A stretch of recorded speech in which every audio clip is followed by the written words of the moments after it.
Welcome to The Cap, where we are here to speak with college reps and other professionals in the field of college admissions to help answer all your questions and guide you through every step of the process. So if you're serious about college admissions, you've come to the right place. Are you ready? Let's talk about it. And now, here's your host, Dr. John Durante. Welcome to The Cap, the College Admissions Process Podcast. I am your host, John Durante, and I am here to introduce you to college admissions representatives and other professionals in the field of college admissions. Our purpose is to serve you, the students and parents, so that you may gain insight straight from the people who ultimately make the decisions. Regardless of whether you apply to a particular school being highlighted in a given episode, you should listen to all of them, as each guest will give you tremendous insight and advice on every aspect of the college admissions process, prompting you to come up with your own follow-up questions for when you visit campus or meet with a college admissions representative yourself. Don't forget to visit our website, www.collegeadmissionstalk.com, or the show notes of each episode to access the alphabetical list of all the colleges available with the related audio link to the right of each school. The alphabetical list provides you with on-demand access to all of the episodes so that you may listen whenever you wish. And if you want to receive links to episodes before they are released on the podcast, along with other related resources, please fill out the email opt-in form also available on our website and in the show notes of each episode. Lastly, please email me with any questions or comments at collegeadmissionstalk@gmail.com. So are you ready? Let's talk about it. Welcome to The Cap, the College Admissions Process Podcast. I am your host, John Durante, and it gives me great pleasure to introduce to you today Emily Rudolph, who's the Associate Director in the Office of Undergraduate Admissions, and she's also, by the way, almost a double alum at Champlain College. Emily, thank you so much for being here today. How are you? Thank you so much for having me. I'm doing great today.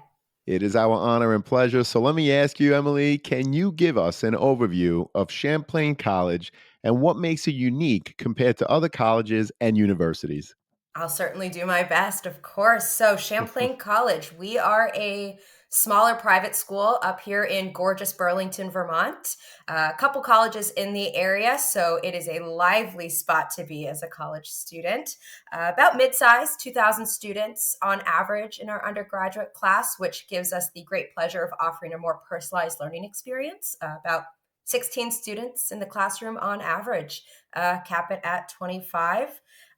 Something that makes us a little bit more unique compared to other colleges and universities, I think, would really be our career readiness mindset.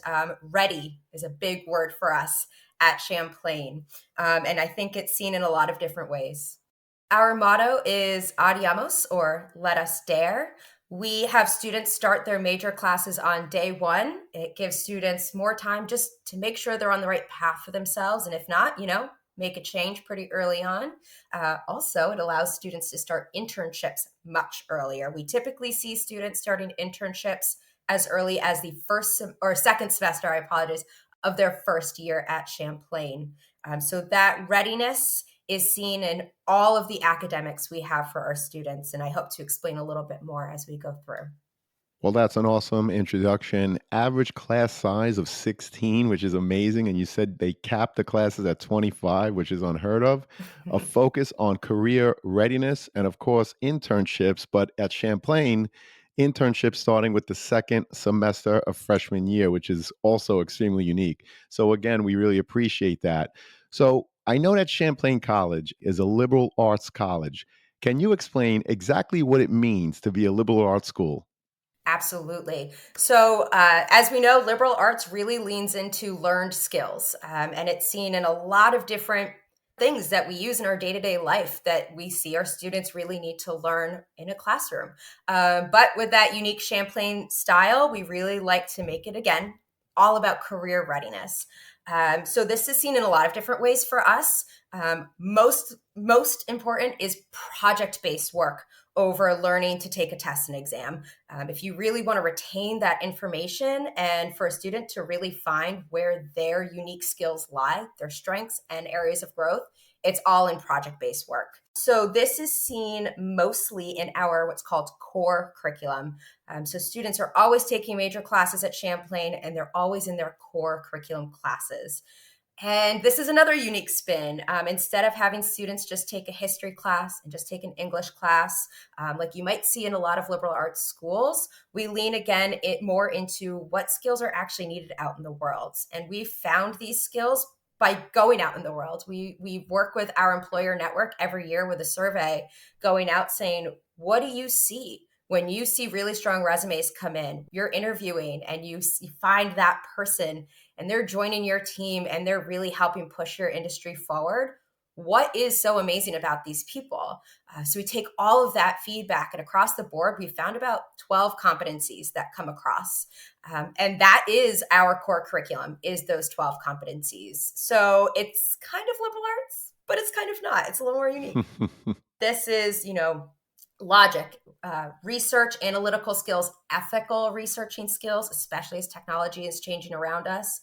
This is strong verbal and written communication skills, organizational skills, working in a team, time management on your own, having a global mindset, an entrepreneurial problem mindset are some of those competencies I mentioned. And that is what our students are learning all 4 years alongside their major classes. Well, again, we appreciate the focus on career readiness. You explained beautifully your core curriculum, and you talked about not learning just to take a test, but rather there's a focus on project based work, which is real world applications that, of course, students are going to use once they graduate Champlain. So, again, Emily, thank you so much for that overview. And can you speak to the campus culture and student life at Champlain, including any student organizations, clubs, and any other activities you wish to share? Absolutely. I think one thing to mention as I dive into this topic is to really bring back into focus our location. Burlington, Vermont is a really unique place. I am not born and raised Burlington, Vermont myself. I moved up this way from New Jersey, where I was born and raised. So I can say that I've done a lot of traveling in my life as well. There are very few places I found that are like Burlington. I think it's a really special and unique place. As I mentioned, a lot of colleges in the area, so it's a very vibrant location, really centered around art, music, food. We love food up here with all of the farmland. And so I really want to bring our location into this topic because our campus is right in the heart of downtown Burlington, which is the most populated city in the entire state. So while there's a lot going on our campus, and I'll dive into that, I think it's important to keep in mind that our students are not stuck on a small campus in the middle of nowhere, Vermont. We really expand into the Burlington area and the Green Mountain Range, which is near us as well. And we're right on Lake Champlain too. So you get a little bit of the water, the mountains, city life. But on our campus, students are doing a lot. Sometimes I'm chatting with students and I look at them and I ask, when do you sleep? When do you eat? How do you have time to do everything that you do? And they look at me and they laugh and yeah, they're tired and yeah, maybe they could be eating a little healthier, but they're having a lot of fun with everything that they're adding to their calendars. One thing I love to talk about is how we usually kick off our years on campus when students arrive. We have our orientation weekend, which is a lot of fun, high energy, but a lot of learning too. After that, we let students settle in. And then we have a job fair on campus first, actually. A lot of student-based work, departments that offer student work, which there are hundreds of student jobs on campus, work study and non-work study. And then we let another week settle in. And then we have a club fair on campus. So you've got your classes, you've got a paying job with experience. And with your free time, let's go find a club, a hobby, a social group to get involved in. And we're seeing a little bit of everything on our campus. We have a lot of academic-based clubs, cybersecurity, film society, robotics club. Women in tech is a really, really popular one. We've got a lot of tech-based majors at Champlain, cybersecurity, as I mentioned, app development, digital forensics, computer science and innovation, game programming. And we're really happy to foster a lot of women identifying students on our campus and having a space for them to come together to prepare to go into honestly a male-dominated field. And we want to have that community for our students now so that they can bring that community into the industry. There's a lot of other things going on. Something pretty popular for sure, Student Government Association. A lot of colleges might not say this, but that's really popular on our campus. We see a lot of students that just want to get involved in what's going on for themselves and their fellow classmates. It's also seen in CHAMP, which is our events planning group. That's a pretty popular one. They plan all of our big events on campus. And a few other things to mention. A big one for sure, esports is actually the only varsity team we have on campus. Wow. Esports club, esports varsity, and they are nationally ranked students that are really getting involved. But we do have intramural and club sports as well. Rugby is super popular up in the area, as well as volleyball, soccer, hockey, basketball. So again, I ask our students, when do you sleep? When do you eat? There's so much to do. Well, that's awesome. And Burlington is absolutely gorgeous. Like you said, near Lake Champlain, you have the mountains. So, obviously, plenty to do year round. You talked about your tech based majors, your app development, game program, and of course, esports, which has gained so much popularity throughout the country and beyond. So, again, we appreciate that overview. I was curious, Emily, can you walk us through your admissions process at Champlain College, including what you look for in a student and what the application review process actually entails? Absolutely. I'll try and keep this as brief as possible because I know our listeners know that this is a big process. There's a lot of steps that go into finding, exploring, and applying to a college. So, from an admissions counselor standpoint, that process looks pretty similar to begin with for all students that want to apply to Champlain. We open up our application August 1. So right as you're getting through the summer, we open up that application, and there's a few ways you can go about doing so. We have our own app, Champlain College, only on that application. But like many schools, we are also on the Common app. I encourage students to apply whichever way they see fit. We read them both the same way. Champlain College does not have an application fee, so it is free to apply to our school, which just removes an obstacle of finding and getting into Champlain if this is where you want to be. We offer 2 early decision deadlines at Champlain and 1 regular decision deadline. We don't offer early action at Champlain. Something to think about. With the 2 early decision deadlines, those do both have the binding agreement. And the second deadline was actually a COVID response. We were realizing that during those fun days of COVID, deep lockdown, that high school students and counselors and parents just needed more time. They needed more time to find us, to reach out, ask questions, make sure Champlain was the right fit. And that's where we went ahead and added a second deadline. So those are November 15th and December 15th for early decision, January 15th for regular decision. I'll go ahead and throw an asterisk on that because, as many of us may know, FAFSA has something new going on this year where they're Tell doing us a about rehaul. it, please. Well, I know some. I'm not the best person to know all, but what I do know is that FAFSA is opening a little later this year, where typically it's open in October. This year it's opening in December. And as you may have heard, most of our deadlines are November and December. So we're still figuring that out, as I'm sure many colleges are, but we'll be sure to be really transparent and really be open in our communications on how that process is going to look this year with applying to any college, Champlain specifically, with FAFSA opening a little bit later. Once students go ahead and submit that application, we request transcripts. Well, the student requests the transcript, please and thank you, to have that sent in. I know we're going to talk about this a little bit more, but we are test score optional. We look for about a 3.2 GPA at Champlain or higher. If students are submitting test scores, it's about an 1180 SAT, 28 ACT or higher. And this is typically where I mentioned that we take a very holistic approach to reviewing applications, which means we're really looking at everything a student is submitting in the application and all of the communications they're having with us around to make our final decision, which means we do see students submitting applications that come in a little bit lower on that GPA. And that's okay. We're still looking where everywhere else for where students' strengths really lie. So once we go ahead and get that information, we're also looking at those letters of recommendation. We look for 2, although I will say a majority of the applications I read, I get 3 or more letters of recommendation, and I'll read them all.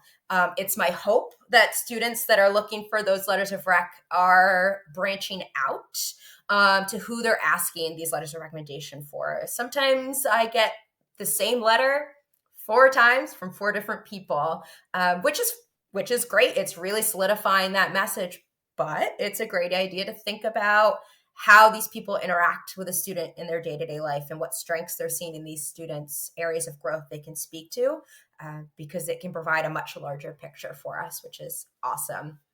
But that's also where the personal statement comes into play that students are submitting. I always have 2 pieces of advice for personal statements. That is, write about something you are passionate about, because it really comes through in the tone of the essay. A trip you went on, a goal you have in life, why you're picking this major. That's a big one. And my second piece of advice is have it proofread before you submit it. We read a lot of essays and I'm like, ooh, let's have someone take a look at this before we submit it. Couple other things to mention in terms of the application process at Champlain. We do have 9 out of 34 majors that have a few extra things we're looking for. 3 of those majors are math-based. We look for pre-calculus in a high school transcript with a B or higher, because students start calculus right away in applied mathematics, computer science and innovation, and game programming. We offer pre-calculus on campus, but it just sets a student behind right away. And so that's why we look for it in that transcript. So for everyone listening, if you already have an idea on a major where you want to go, just double check, see if there's anything you should be taking in high school to support that. We also offer 6 majors that are in our arts division that do also require a portfolio. The portfolio is actually reviewed by the professors of those majors, and those are reviewed for admission into the specific major, not into the school. So it is very important to get into the major you want, but it does not determine your acceptance into Champlain. That's getting a little into the weeds. I'll share a few other details on this before we move on. The application process, of course, is really, really important, but there are a few other things we're looking for. Biggest one being demonstrated interest, and that comes across in a lot of ways. It can be something as simple as emailing your admissions counselor, emailing the financial aid team, coming to the campus for a daily info session and campus tour, an open house. We offer virtual open houses and virtual webinars to be mindful of families that may not have the finances to come up, or even just the time, or maybe we're on the East Coast and you're on the West Coast and it's just not lining up for you. So we make sure to offer virtual as well. Demonstrated interest just shows that level of engagement that helps us help you. I want to welcome back Sean Patel, who's the CEO and founder of Prep Expert. Sean, thank you so much for being here. How are you? Doing well. Thanks for having me, John. Just wanted to do a quick shout out for an amazing deal that we have for college admissions process podcast listeners. We're offering 30% off all Prep Expert SAT and ACT courses and tutoring. It's live online. We've got the best score improvement guarantees in the industry. You'll get taught by 99 percentile instructors. And you can save 30% off when you go to the show notes of the College Admissions Process podcast. Grab your discount code for 30% off and click the link in the show notes. Thank you, Sean. So great to have you again. And to everyone out there, please note that if you make a purchase through any of our affiliate links, the podcast gets a commission. But rest assured that we would only promote products that we believe in and feel would benefit our listeners. Thank you all, and best wishes. Well, thank you so much for that overview, and I really appreciate you talking about demonstrated interest. So students, obviously, at Champlain, demonstrating your interest is, in fact, very important in their overall application process. In addition, you talked about your holistic approach while mentioning many different parts, which we're going to unpackage now just a little further. So, Emily, what are some examples of college essays that left an impression on you? And what advice would you share with prospective students in terms of what to think about when preparing to write their essays? Absolutely. And I have read in my 4 full years in admissions, thousands of college essays. And usually they're pretty solid, you know? They I get a sense of this student. I get a sense of what they're excited about. But you're absolutely correct. Some do stand out amongst the rest. One of my favorite ones actually to talk about is an essay that I read the first sentence and I was like, where is this going? And by the end, I was like, this is amazing. Such a simple topic, but really told me a lot about this student. And this student told me about their favorite breakfast cereal. That was the topic of their essay, their favorite breakfast cereal. And again, I was like, that's cool. Where are you going with this essay? But it really surprised me with where they went with this topic. They focused a lot on how they start their day and how a strong start to your day leads to a strong day overall. So they go into their kitchen, they get their favorite breakfast cereal, they kick off their day on a positive note, they go to school, they show up as best as they can, they go to their clubs, they hang out with their family, they hang out with their friends, they go to sleep, they start all over again. Some days it's really positive all the way through. Other days you get tripped up a lot and you just don't end your day on a strong note. But that next morning, they go into their kitchen, they pour themselves a bowl of their favorite breakfast cereal, and they start all over again. And again, just a great example of such a simple topic that told me so much about this student, how they go through their life, how they're going to bring this really strong and healthy mentality into their days at college, which is not an easy thing to do. The transition into college is hard. The work level is hard. What you need to put in to your education in college asks a lot of you.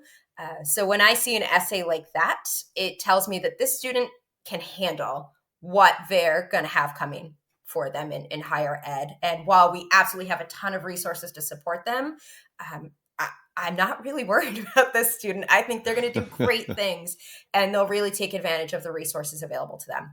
That's one example. Let's see, another one.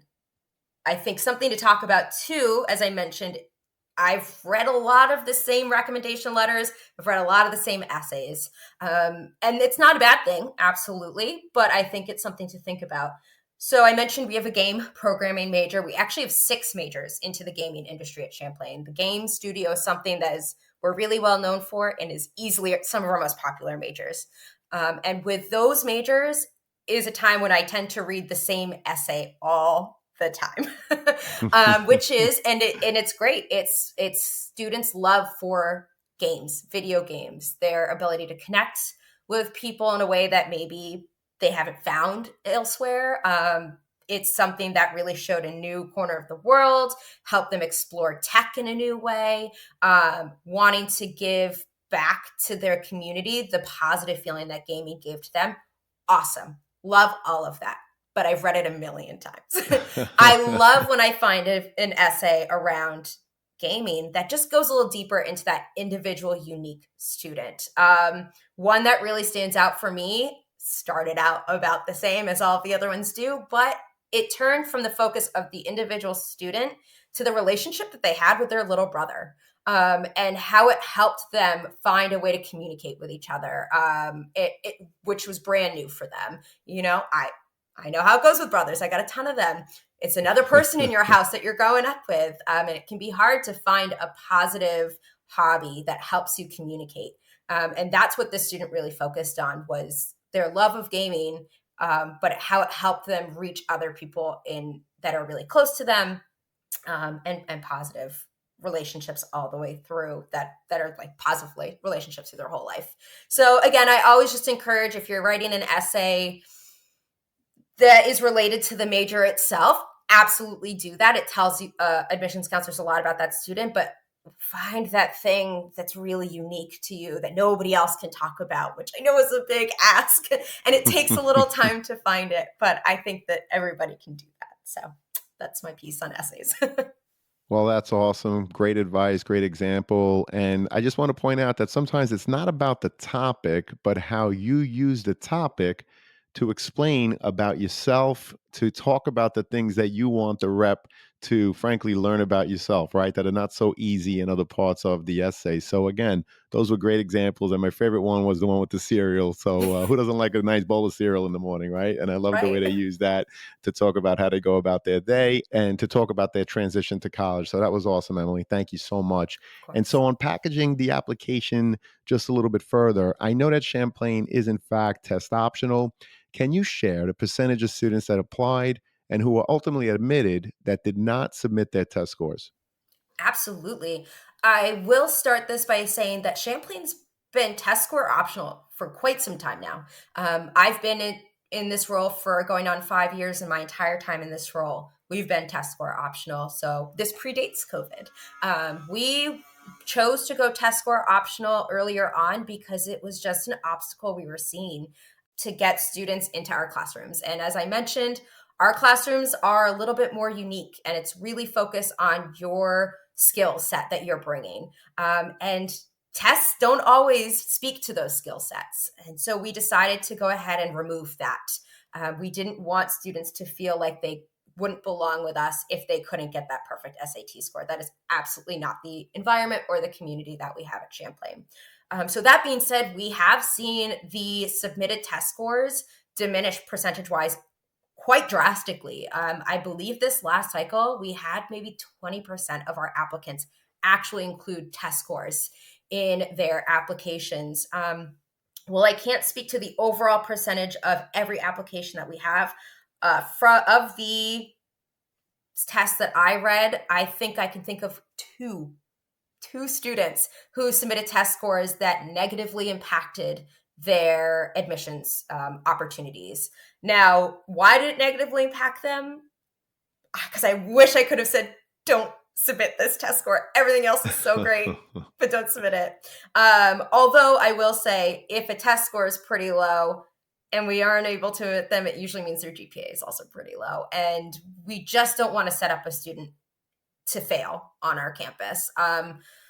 College is not cheap, and it takes a lot out of you. We don't want to bring a student in and have them commit both financially and with that mental health level if we don't think it's going to be the right fit for them right away. And so that's really what we're looking for with GPAs and test scores. So it's pretty rare that we see test scores low enough where we say we just don't think this student is ready. And if they are submitting test scores and they're kind of just a little below, but they're doing okay, but we're seeing those strong GPAs or even maybe an average GPA too, but that student's taking AP classes. And so maybe their grades aren't the best, but they're taking really challenging classes. Those are all factors we're considering when reviewing those numbers that we get through the application. Well, we appreciate that. And it points to the fact that as admissions representatives, it's very important for you to review the transcript. And if they submit the test scores as well as the transcript, to make sure that when the student comes onto your campus, that they're going to be able to maintain good grades and frankly handle the work that they're going to face once they're on Champlain's campus. So we really appreciate that. And I was also curious while we're talking about the test optional movement, where do you see it going over the next few years? For Champlain specifically, I don't imagine we are going test score required Right. anytime soon. I have heard no chatter on that front on the back end when it comes to reviewing our strategies for the next year.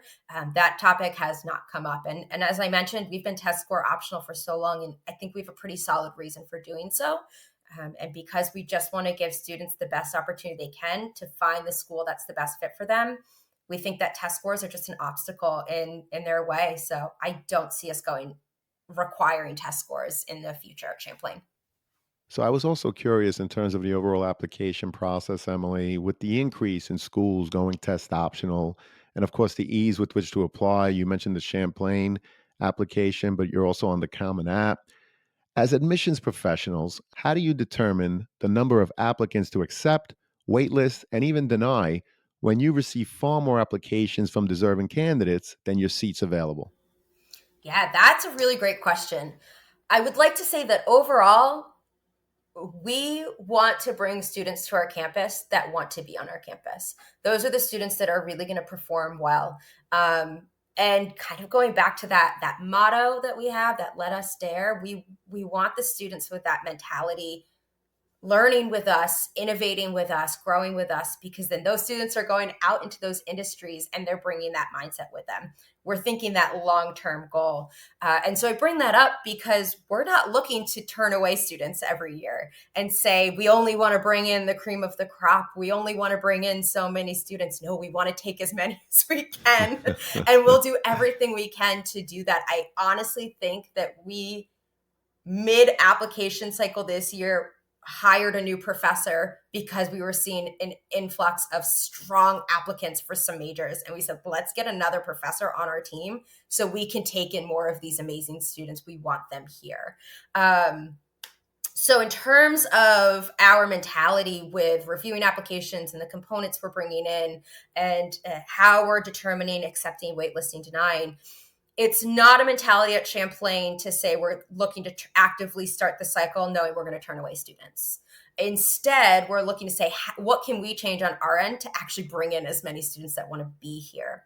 That being said, we do have denies, we do have wait lists. And I can also say, of all of the applications I read, it is so rare that I deny a student. It is so rare that I deny one. And it goes back to, will this student be making a not financially strong choice based off of what I'm seeing in their application to come to Champlain, and a few other factors that have me actually hit deny on an application. That's where that waitlist comes into play. And we have a few things actually, and that comes back with demonstrated interest as well. If we see students apply to Champlain and they're kind of on the lower side with that GPA, but we're seeing some strengths elsewhere, and we think with the resources we have, we could help them be successful if they're showing up to help themselves also be successful. We may put them on the wait list to see what we get from our applicants first. Who is enrolling? Where are our numbers? Can we support bringing in more students with the resources we have available to us? If yes, we're going through that wait list. And with our wait list process at Champlain, we reach out to students right away. And we have a form that they can fill out to say, you know what, I acknowledge I'm on the wait list. I am raising my hand. I would like to be considered for admissions at Champlain. That's super important because with, like you said, the increase of applications students can submit through Common App and tests were optional. We do get a ton of students just throwing Champlain on the list because they can. Awesome. We'd love for you to do that because it can help you explore more, but we are a small admissions team. There are only so many hours in the day, and there are only so many of us that can show up to support students. So we want to make sure we're showing up and making ourselves available to students that want to connect with us. And so when we hit a wait list, we will reach out to those students that are raising their hand versus trying to reach out to every single student when we know half of those waitlist students may not even remember applying to Champlain, and it's just a blip on their radar. Totally fine. It happens. Applying to colleges is not easy, and it's good to cast a wide net, but we want to make sure that we're showing up and with quality assistance. And so that kind of form and that hand raising helps us help our families. I can speak to that so much more, but I know we have other questions. So if anybody has questions around that, you can always reach out. Well, that's great advice. And of course, I always put the link to the Office of Undergraduate Admissions in the show notes. So if there are any other resources that you want to share, just send them to me. And of course, I'll make it available to the students and their parents in the show notes. I appreciate you sharing your overall process along with giving a lot of insight. So many students and their parents really want to know what happens when they hit that submit button. So, Emily, we really appreciate it. And again, you keep emphasizing demonstrated interest. So students and parents understand that demonstrated interest is a thing that they track at Champlain. So if you're interested, make sure you're emailing your admissions rep, you're visiting, whether it be virtually or on campus, you're replying to emails, you're engaging with any links, anything that you could do to make them know that you are in fact serious when applying to Champlain. So, Emily, when searching for the right college, what should a student be looking for to ensure that they are finding the right fit for themselves and that they are, in fact, the right fit for the schools they are applying to? Absolutely. Great question. And one I typically start off with pretty early on in the cycle when working with students. And that's what I call the exploration process. It can start as early as you want it to start. I have actually seen an increase in freshmen showing up to college fairs, sophomores and their parents showing up to college fairs. I think that's awesome. The earlier that you start the exploration process, the easier everything is going to be in the long run, because there are so many options out there to find the college that's the right fit. And it can be really, really hard and time consuming to search through everything, to really end up in the right spot for you to be successful in higher ed and post-grad life. So I always encourage students to do one of two things, because everyone says, write out your want list. What do you want in a college? And that can be really overwhelming and stressful too. I don't know what I want in a college because there are so many options. So I usually like to flip it on its head and say, what don't you want in a college? Start there. Do you want to go away from home, or do you want to stay close from home? If you're going away from home, what's your radius? How far away do you want to be? Do you want to be able to come home on the weekends, or do you want to be so far away and in somewhere so new to you that you're getting on a plane for a few hours to get where you want to be? That's a great place to start, is location. Size for sure is something to consider. Not only the size of the campus, but the size of the classrooms. I know from experience, especially as a Champlain alum myself, that I was really interested in being in the Burlington area when I went to college. And so I looked at all the schools up here, throwing out some other names up here because Burlington's a great place to check out. University of Vermont, St. Michael's College. I visited all of those campuses, and I stepped foot on UVM thinking that for years that's where I wanted to go. And it was so big. The campus was huge. The class sizes, it was like 100 students or more in one classroom. And I was like, there's no way I'll be successful in this learning environment. I've done this in high school. I went to a huge high school, and I really struggled with being 1 in 40 students in a classroom at times. I needed to know who was teaching me, and I needed them to know me too. And that's how I found Champlain. It was right across the street, and it was a small campus, and the classes were so small. It was perfect. So think about not only the size, but where you're going to thrive in that. Do you want to have that personalized learning experience, or do you like the idea of being in a larger group? Majors as well is definitely an important one, whether you know what you want to major in already or you don't. Something I bring up earlier about Champlain is that we do have undeclared paths at Champlain, and we still have our undeclared students taking major-based classes right away. So whether they're coming in generally undeclared or they're picking one of our 4 divisions to come in undeclared, we allow students to just dive in and explore. So if a student isn't sure what they want to do and they want to go in undeclared, that is awesome. And honestly, I highly recommend it if you're in that boat. It's not a bad thing. It's a great way to be really efficient in your time and your education. So look at the majors that schools offer, and are you seeing a variety that you would be interested in? And if not, and you know you want to go in undeclared, that might not be the best school for you, even if all of the other boxes are being checked, because at the end of the day, it's really about what you're learning and how you're going to use this information for the rest of your life. So you want to make sure you're really interested and passionate in what you get to explore. Social engagements, weather. I've talked to some Southern California students about coming to Burlington, Vermont, and I was like, are you sure you've never seen snow before? Vermont's like a level 5 snow state. You might want to start with like a level 1 snow state before you come all the way up to New England. So there's just so many things to think about. But at the end of the day, it's going to be your home away from home. Is this a place you're going to be comfortable? Is this a place you can thrive in? Is this a place you can see yourself for 4 or more years? A lot of things to think about. What's up, podcast friends? I'm happy to share that we've teamed up with Dormco to make your dorm decorating a lot easier. Why Dormco? They offer quality and durability, affordability, and a wide selection for bedding to storage solutions and everything in between for your dorm room. So if you or anyone you know is looking to decorate your dorm, see the affiliate partnership link in the show notes for Dormco, your one-stop for stylish, affordable, and quality dorm essentials. Please note that if you make a purchase through any of our affiliate links, the podcast gets a commission, but rest assured that we would only promote products that we believe in and feel would benefit our listeners. Thank you all, and best wishes.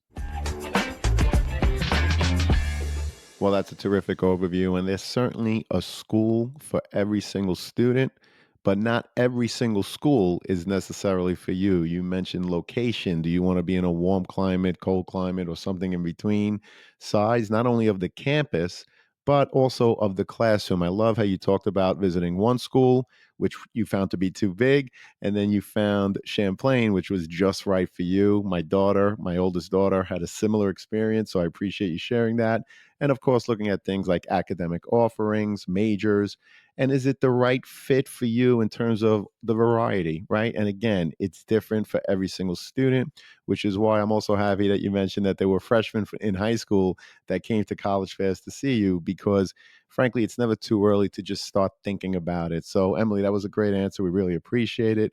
I was also curious to know, can you share what support services are available for students who may have had an IEP in high school to help ensure that once they're on your campus, they continue to be successful?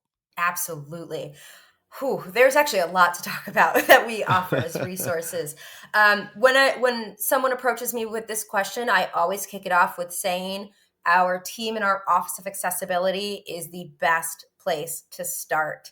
That team works with students based off of housing accommodations and academic accommodations. So they're a great place to kick it off, especially if a student has had an IEP in the past and they want to continue doing so at college, which I highly recommend. If something's been working for you, keep doing that, especially as you get into a difficult transition, like moving away from home and being in a new academic environment. So we absolutely work with students in a variety of ways, having more time to take a test, being in a separate quiet space to take a test, maybe getting to expand some timelines on projects if needed. At the end of the day, we really just ask for communication. I like to say, we have a buffet of resources available for students, and we can do everything we can to put those resources in front of the students, but it's up to the student to actually go up and pick what they need to help them be successful. So it's a two-way street for sure. We have a lot of resources that actually are not only available to all of our students, but some of which are required for all of our students. We have a solid counseling team on our campus, and I like to bring that up because it's that same mentality. If a student has been in counseling in high school and they want to continue doing that in college, keep doing that. Again, it's a difficult transition. Set yourself up for success. Have that space and have that support to help guide you through it. We've got a great team on campus to help with that. We have amazing academic tutoring available, peer-led tutoring. Those are juniors and seniors on our campus that were tapped by professors and actually trained so much that they get micro badges to be tutors in a variety of topics. So some students work better with peers, so we want to provide that. We also have a solid staff member or group of staff members in our academic supports team that work with students on topics like how to study in college, ADHD in college. That's a big one. How to prioritize your time. They work one-on-one with students, especially for those first few years when you go through your syllabus week, where you have 1 week. It's your first week typically, where you go to every class and you get a stack of papers or your digital file that's so many pages long of everything you will be doing in that class for the entire semester. And it is a ton of information to get, and you get it for all of your classes in 1 week. A lot of students freak out, and we say, go to the library. We've got a team there to help you, and they'll meet with students one-on-one, and they will build a calendar for them. They'll work backwards from those deadlines and say, this is how we're going to plan out your semester with the work you're going to do. And you're going to meet with me once a week, and I'm going to help you stay organized. And they do that with students so much to the point where they're like, I don't think you need to meet with me anymore.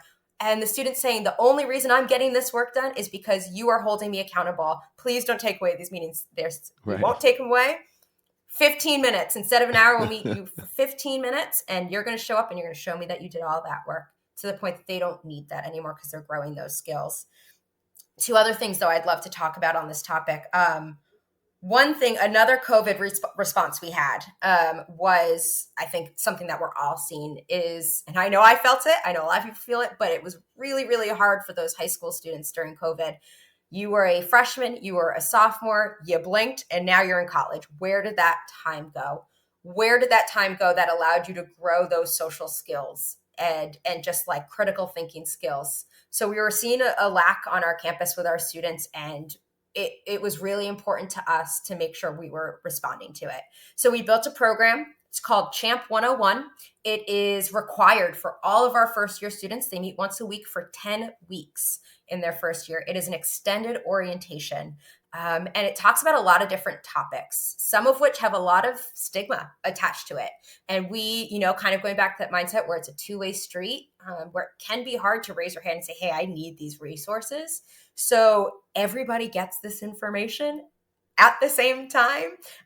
So you do not need to ask for it. It is being provided to you in this sense. So we talk about the different types of relationships you're going to have in college. I know when I moved to college, I had never had to share a room before. And now all of a sudden there are these two other young women that their beds are like right there. That was a huge area of growth for me. I mean, we see that every year. And I had to learn that it's okay to not be friends. You don't need to be friends with everyone. And we talk about that in that class. And just like how to navigate all of these new relationships you may have, because you're learning with the same people, you're living with the same people, sometimes you're working with the same people. It's a lot of different hats to have to wear. How do you show up in each space and really make sure you're being healthy with it, both for yourself and the people around you? We talk about, what does it mean for a professor to have office hours? What would you use during that time, and how do you set up that assistance? So really, again, it's just that extended orientation. So that is something that has worked pretty well. This year is our first year doing it, and it went so well, we are continuing doing it indefinitely. It is just such a great resource we want to provide for our students, both for setting them up for success and our retention rates as well. We think it's just a great way to make sure that students are kicking it off on a positive note. I could talk about this for so long. I'll be happy to share some more resources on this topic, because we offer so much for our students. That's one of the requirements, but we have a few others as well. Well, that's terrific that you offer so many resources for your students. It truly sounds like you have something for everyone. I love the Champ 101 extended orientation program, and it's great that everyone has to take it. So, like you said earlier, there's really no stigma. Everyone has to take it as an extended orientation. Again, Emily, if there are any links that you want to include, send them to me and I'll make them available in the show notes for the students and the parents. So, this has been an outstanding conversation. You gave us so much. Unfortunately, it leads us to our last question, which is, what are your top 3 pieces of advice that you would give a student and their parents getting ready for the college admissions process? Absolutely. I'm going to start it off with my favorite, which I think doesn't come up very often, but is very practical. When students are applying to colleges, both parents and students are going to get so many emails. So many emails. You're going to be so mad at the amount of emails you get, but there's going to be a lot of important information in those emails. And there's a reason we're sending that information out to you, because again, we want to be supportive. And at the end of the day, right now, email is the best way to do it with updates, that and being on the website. So my biggest practical piece of advice is to, bookmark the web pages of the colleges you're most interested in. The page I recommend families bookmark is our visit page, because we're always updating, again, different ways to engage with the school in person and virtually, whether it's in a group setting like an open house or a campus tour, or a one-on-one like admissions interviews or financial aid connections. So for us, champlain.edu/visit. I will share that link with you. But the schools that, as you're exploring, they're really standing out for you. They keep coming back. Bookmark the pages. Also, honestly, have an entirely separate email account that parents and students share. Make a new Gmail account that's specifically for applying to colleges. I see it a lot. It's like johncollege@gmail.com. I'll get those. But I'm like, genius, because now both the students and the parents have access, and it's just college information. that is going to that email account, and it can help you stay more organized in a very disorganized process. So that's one piece. And honestly, on this track, because I've seen someone do this once and it has stuck with me. It was my first year I was an admissions counselor. And when you're going to college fairs or you're going to high school visits and you're interacting, I don't have one with me, but every college has an inquiry card is what we call them. And it's our way to capture students' basic information. That email address is going on there. Parents' emails address are going on there. That's typically how you start getting emails from us. Your kid wrote it down on an inquiry card. Phone numbers, the school, the graduation year, the majors they're interested in. If you're going to a college fair, you're going to be writing a lot of inquiry cards. I once had a student bring like one of those Staples like labels, they like stickers. They printed out, they wrote all of their information, typed it up ahead of time, and they brought 2 sheets worth of these and they just stuck it on an inquiry card and they were done. And I was like, that is genius. That was really smart. Work that is harder, genius. work smarter, not harder. In that aspect, I love it. So I'm going to call that 2 for the sake of this conversation. Another piece of information really is to know that there are more people you can connect with.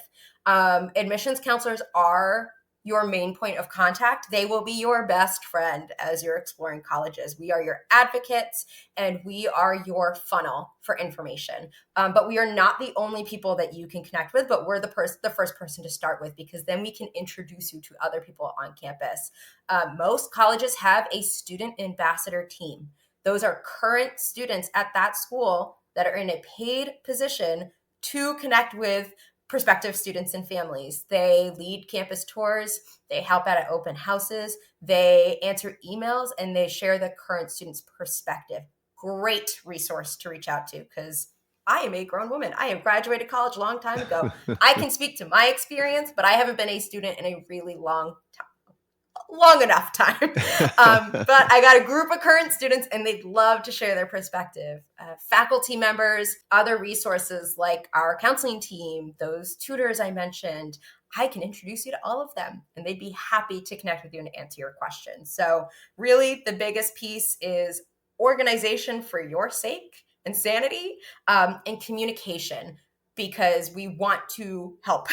We want to share this information. So let us know what you'd like to know.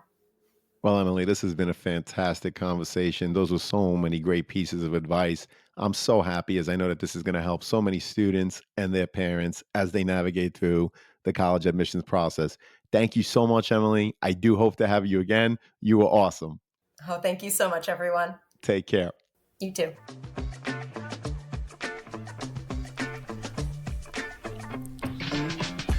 Thank you for joining us on this episode of the CAP, the College Admissions Process Podcast. We hope you enjoyed the show. If you did, please don't forget to tell a friend and follow us on Facebook, Instagram, Twitter, and wherever you listen to your podcasts. I am your host, John Durante, and I look forward to seeing you on the next episode of the CAP. Hey, podcast friends, are you or someone you know in need of some custom college gear? Prep Sportswear carries a wide variety of college fan gear and apparel, including t-shirts, sweatshirts, hoodies, hats, and so much more. So whether you're getting ready to go to the game, hanging out on campus, organizing a college bed decorating party, or you're simply looking to build upon your college gear, Prep Sportswear has you covered. Check out our Prep Sportswear affiliate partnership link in the show notes for all the details. Please note that if you make a purchase through any of our affiliate links, the podcast gets a commission, but rest assured that we would only promote products that we believe in and feel would benefit our listeners. Thank you all, and best wishes.